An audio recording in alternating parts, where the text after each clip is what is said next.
যুবভারতী কাণ্ডে দেশজুড়ে যখন ভারতের পশ্চিমবঙ্গ রাজ্যকে ঘিরে সমালোচনার ঝড় বইছে, ঠিক সে সময় রাজ্যের ক্রীড়ামন্ত্রী অরূপ বিশ্বাস হাতে লেখা চিঠিতে রাজ্যের মুখ্যমন্ত্রী মমতা বন্দ্যোপাধ্যায়ের কাছে ওই দপ্তর থেকে অব্যাহতি চান। বেসরকারি সূত্রের খবর, মুখ্যমন্ত্রীর দপ্তর তার পদত্যাগপত্র গ্রহণ করেছে এবং ঘটনার তদন্ত শেষ না হওয়া পর্যন্ত মমতা বন্দ্যোপাধ্যায় নিজেই দপ্তরটি সামলাবেন বলে জানা গেছে।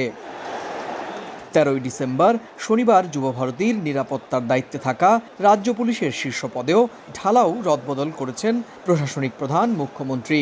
শুধু তাই নয়, মুখ্যমন্ত্রীর আস্থাভাজন পুলিশ কর্মকর্তা বলে পরিচিত রাজ্য পুলিশের ডিজি রাজীব কুমারকে শোকজ করা হয়েছে। কারণ দর্শানোর নোটিশ দেওয়া হয়েছে বিধাননগরের পুলিশ কমিশনারকেও। সরানো হয়েছে যুবভারতীর প্রধান নির্বাহী কর্মকর্তাকে। কিন্তু তাতেও বিতর্ক থামছে না।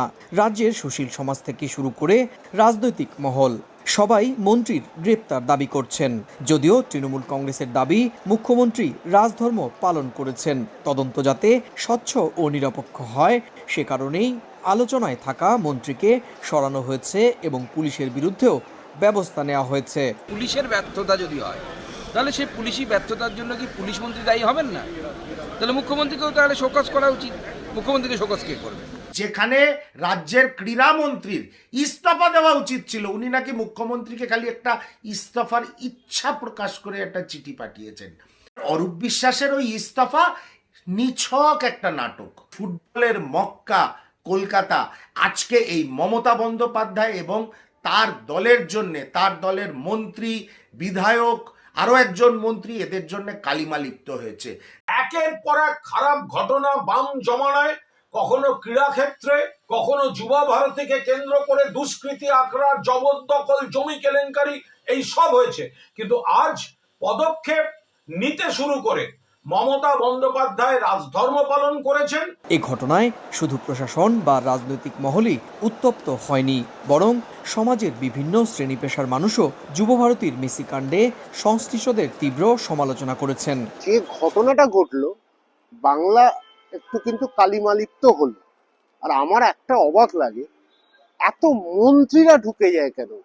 আমি এটা বুঝি না। মন্ত্রীদের কাজ কি নিজের পাবলিসিটিটাও পাওয়ার, যে আমি করে দিলাম, আমি এটা করে দিলাম? পশ্চিমবঙ্গের মানুষকে বোকা বানিয়ে তাদের কাছ থেকে লাখ লাখ টাকা যে বার করা যায়, সেটা আমরা 13 তারিখ তৃণমূল কংগ্রেস আবার শিখিয়ে দিল যে কিভাবে মেসিকে সামনে রেখে মানুষকে পকেট থেকে 15,000, 20,000, 30,000, 40,000 টাকা বার করা। গেল শনিবার সকালে কলকাতার ঐতিহাসিক যুবভারতী স্টেডিয়ামে গোট অনুষ্ঠানে আর্জেন্টাইন তারকা ফুটবলার লিওনেল মেসিকে ঘিরেছিলেন রাজ্য সরকারের একজন মন্ত্রী, কয়েকজন সেলিব্রিটি, আয়োজক সংস্থার কর্ণধার, নিরাপত্তারক্ষী, নিজস্ব মিডিয়া উইং এবং বেশ কয়েকজন প্রভাবশালী ব্যক্তি।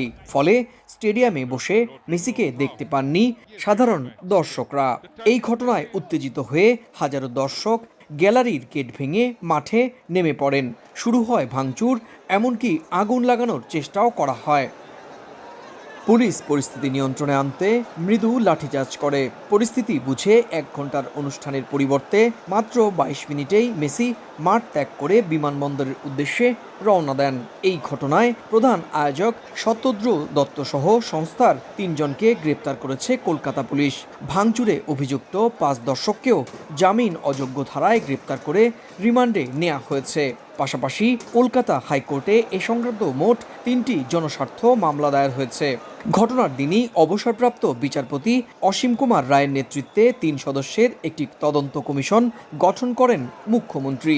আর সেই কমিশনের সুপারিশের ভিত্তিতেই মাত্র 2 দিনের মধ্যে এমন প্রশাসনিক পদক্ষেপ নেওয়া হয়েছে বলে জানা গেছে।